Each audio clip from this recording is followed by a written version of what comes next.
فبظلم من الذين هادوا حرمنا عليهم طيبات أحلت لهم وبصدهم عن سبيل الله كثيرا.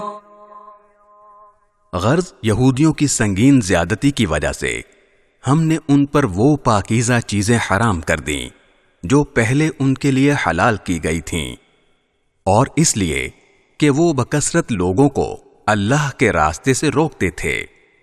وَأَخْذِهِمُ الرِّبَا وَقَدْ نُهُوا عَنْهُ وَأَكْلِهِمْ أَمْوَالَ النَّاسِ بِالْبَاطِلِ وَأَعْتَدْنَا لِلْكَافِرِينَ مِنْهُمْ عَذَابًا أَلِيمًا.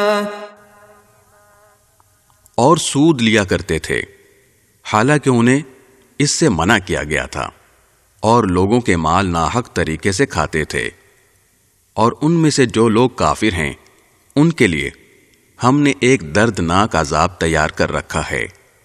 لكن الراسخون في العلم منهم والمؤمنون يؤمنون بما أنزل إليك وما أنزل من قبلك والمقيمين الصلاة والمؤتون الزكاة والمؤمنون بالله واليوم الآخر أولئك سنؤتيهم أجرا عظيما. البتہ ان بنی اسرائیل میں سے جو لوگ علم میں پکے ہیں اور مومن ہیں، وہ اس کلام پر بھی ایمان رکھتے ہیں جو اے پیغمبر تم پر نازل کیا گیا، اور اس پر بھی جو تم سے پہلے نازل کیا گیا تھا، اور قابل تعریف ہیں وہ لوگ جو نماز قائم کرنے والے ہیں، زکوٰۃ دینے والے ہیں، اور اللہ اور یوم آخرت پر ایمان رکھنے والے ہیں.